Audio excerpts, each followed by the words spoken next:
Rumah duka Kolonel CPL Antonius Hermawan di Dusun Kaliwanglu, Kulon, Harjobinangun, Pakem, Kabupaten Sleman Daya telah dipenuhi oleh kerabat dan teman pada Selasa 13 Mei. Kolonel Antonius jadi korban ledakan amunisi di kawasan Pantai Cibalong, Garut, Jawa Barat pada Senin kemarin. Sebelum dibawa ke Sleman, Antonius sempat disemayamkan di rumah duka di Bekasi, Jawa Barat. Dan selengkapnya terkait kabar ini akan disampaikan oleh jurnalis Tribun Jogja Ahmad Syarifuddin. Selamat petang, Syarif. Halo, selamat petang, Siska. Baik, Syarif, bisa dijelaskan seperti apa situasi pemakaman terhadap Kolonel Syarif, terhadap Kolonel Antonius? Baik, benar bahwa Kolonel Antonius Hermawan sudah dikebumikan atau sudah dimakamkan hari ini pada Selasa sore di Sasonoloyo atau tempat pemakaman Kaliwanglu, dan pemakaman almarhum yang menjadi salah satu korban ledakan amunisi di Garut, Jawa Barat ini dimakamkan dengan upacara militer pada Selasa sore tadi, dan suasana haru tentu saja menyelimuti prosesi pemakaman. Dan jenazah tiba di rumah duka di Kaliwanglu, Harjobinangun, Pakem pada sekitar pukul 16.11 waktu Indonesia Barat, dan setibanya di rumah duka keluarga di tanah kelahirannya, jenazah Kolonel Antonius ini kemudian disemayamkan di rumah duka. Kemudian dilakukan misa arwah atau misa arwah yang dilakukan di rumah duka. Kemudian setelah misa selesai, selanjutnya jenazah diserahkan dari pihak keluarga ke pihak TNI untuk kemudian dilakukan upacara pemakaman menggunakan upacara militer. Dan jenazah diberangkatkan dari rumah duka sekitar pukul 17 lewat atau menjelang waktu maghrib, dan tadi baru saja selesai dimakamkan sekitar selepas sholat maghrib. Jenazah kemudian dimakamkan di Sasonoloyo, Kaliwanglu dengan menggunakan upacara militer, dan disaksikan oleh istri maupun anak maupun kerabat dari almarhum Kolonel Antonius. Seperti itu, Siska. Baik, Syarif, tentu Anda tadi berbincang dengan pihak keluarga Kolonel Antonius. Lalu apa yang mereka sampaikan ketika pertama kali mendapat kabar terkait dengan insiden yang menimpa Kolonel Antonius? Ulangi, Siska. Baik, Syarif, tadi Anda tentu sudah berbincang dengan pihak keluarga terkait dengan hal ini. Lalu apa yang disampaikan oleh pihak keluarga ketika pertama kali mendapat kabar terkait insiden yang menimpa Kolonel Baik, Antonius? ya. Pihak keluarga tadi yang diwakili oleh Bapak dari mendiang Kolonel Antonius, yaitu Yohanes Sugiarto. Beliau menyampaikan bahwa pertama kali mendapatkan kabar duka ini lewat telepon dari istri almarhum. Jadi istri almarhum menelpon, kemudian diterima oleh Yohanes Sugiarto, dan beliau kaget tentu saja. Dan awalnya mengira bahwa telepon yang masuk dari istrinya Kolonel Antonius ini ingin mengatakan soal ulang tahun dari istri almarhum yang terlambat, tapi kemudian ternyata bahwa telepon itu adalah kabar duka. Kolonel Antonius, sang anak, mengalami kecelakaan dalam insiden ledakan amunisi di Garut, Jawa Barat. Dan dari pihak ibu, juga tadi sempat berbincang, dan beliau menyampaikan kaget, shock atas musibah yang terjadi. Begitu, Siska. Baik, Syarif, lalu bagaimana sosok Kolonel Antonius ini di mata keluarga? Baik, Siska. Sosok mendiang Kolonel Antonius ini di mata keluarga dikenal sebagai anak yang pintar dan anak yang mudah menangkap pelajaran ketika waktu remaja, dan ini yang kemudian melatar belakangi Kolonel ini bisa lolos tes akabri di tahun 1994, satu akabri, dan lulus di tahun 1997. Jadi sosok ini dikenal sebagai sosok yang pintar di mata keluarga. Begitu, Siska. Baik, pihak keluarga sendiri apakah juga menceritakan momen terakhir bersama Kolonel Antonius sebelum meninggal, Syarif?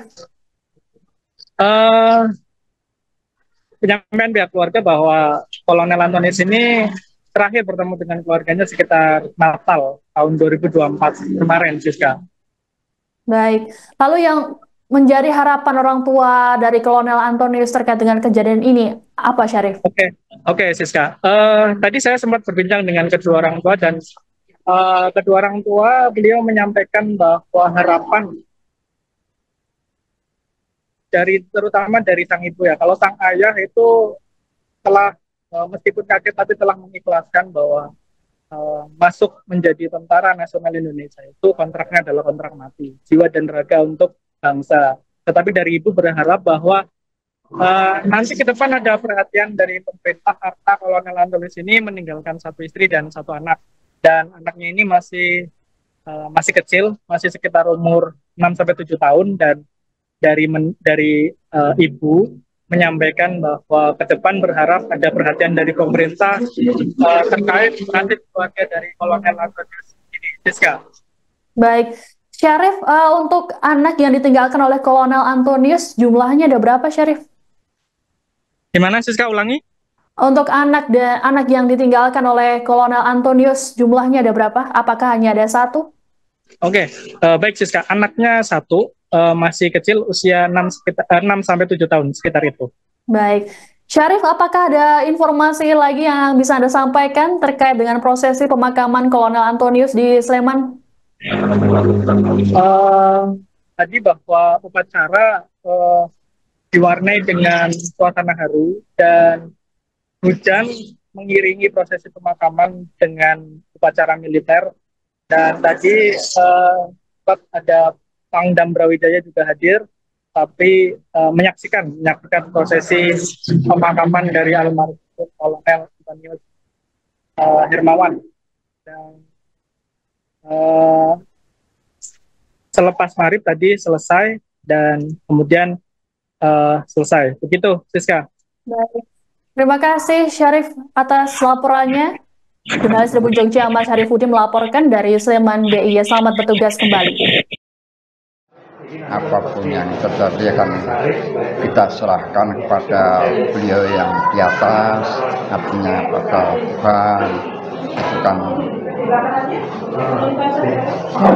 beliaulah yang memberi dan beliaulah yang mengambil. Itu. Kalau saya berharap mudah-mudahan juga pemerintah memperhatikan anak dan istrinya. Masih kecil kalau bisa kan bagaimana gitu kan, rasanya kayak shock banget. Hanya seorang ibu saja ya. Sudah ditinggalkan suami, masih muda tuh istrinya, dia juga lagi 50 tahun, anaknya masih 7 tahun. Ya biasanya kan ada perhatian dari atasan kan. Bu, alasan pemakaman di Sleman ini kenapa ya, Bu? Ya semua nenek moyangnya di sini. Bapak kan aslinya di sini. Jadi mau tidak mau kita masih hidup, jadi bawa pulang lah. Kalau di TMT atau di Semarang, di mertuanya, masa saya buang anak. Duka menyelimuti rumah keluarga Kolonel CPL Antonius Hermawan di Dusun Kaliwang Lukulon, Harjobinangun, Pakem, Kabupaten Sleman DIY pada Selasa 13 Mei. Sejumlah kerabat dan teman silih berganti berdatangan untuk memberikan ucapan bela sungkawa pada keluarga. Ayah Kolonel Antonius, Yohanes Sugiarto, saat ditemui di rumah duka, mengaku sedih kehilangan putra keempatnya. Di sisi lain, Sugiarto juga ikhlas terlebih putranya gugur dalam tugas sebagai tentara. Sugiarto lantas mengenang Kolonel Antonius dulu sebelum masuk tentara sempat mendapat beasiswa di Universitas Indonesia jurusan Kedokteran Umum.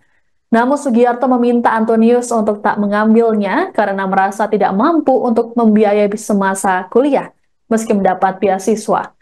Kemudian pada 1994, Sugiarto menyarankan Anton untuk mendaftar Akabri karena dirinya melihat berita di koran tentang anak penjual kerupuk yang lolos masuk institusi tersebut. Sugiarto kala itu berharap nasibnya sama seperti penjual kerupuk tersebut. Rupanya, keberuntungan yang sama juga dialami oleh mantan guru itu. Adapun sepeninggal Anton, keluarga berharap agar pemerintah bisa memberikan perhatian pada keluarga sang putra, terlebih perwira TNI tersebut masih memiliki anak berusia 6 tahun. Itu sebenarnya, makanya dengan adanya sekarang menjadi terpanggil, ya jelas itu akan menjadi mungkin beban yang berat, tapi bagaimanapun juga harus kita ikhlaskan, karena namanya masuk tentara itu kan kontrak berani mati. Yang nomor 4. Jadi itu dulunya dia sebenarnya mendapat beasiswa masuk Universitas Indonesia jurusan kedokteran umum.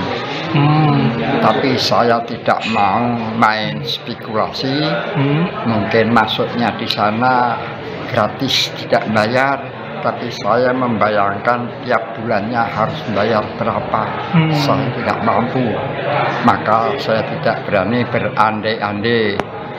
Kemudian dia minta izin mendaftarkan Secaba Polri di Jayapura. Tahun pinten niku, Pak? Tahun 1994. Nah, lanjutipun. Setelah mendaftarkan, terus saya kasih tunjuk, ini ada pendaftaran masuk Akabri. Sama-sama lulusan dari SLTA. Berminat tidak. Tapi jangan terlalu berandai-andai. Tapi tidak punya kenalan yang berbintang. Tapi tidak punya modal untuk pendekatan. Terus saya bilang,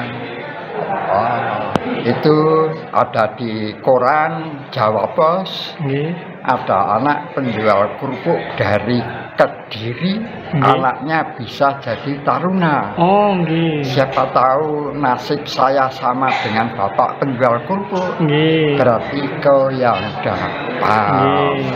Akhirnya lama-lama dia tanya sama saya, tapi masih punya uang, aku tak masuk tes Akabri. Ya, oke lah. Terima kasih, mudah-mudahan. Terus masuk tes Akabri. Tesnya tentang pundi, Pak?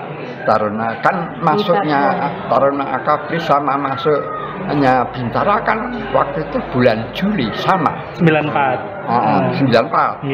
Terus akhirnya dia masuk pendaftaran, lolos, terus tes di Panda, panitia daerah di Jayapura, lolos, terus akhirnya dia ke tes lagi di Magelang, lolos. Jadi itu bagi saya, bagi orang yang dinamakan orang kecil, ya sangat bersyukur dan terima kasih. Terus saya ingat berarti saya sederajat dengan bapak penjual kerupuk di Kediri kan. Download Tribun X sekarang, menghadirkan lokal menjadi Indonesia.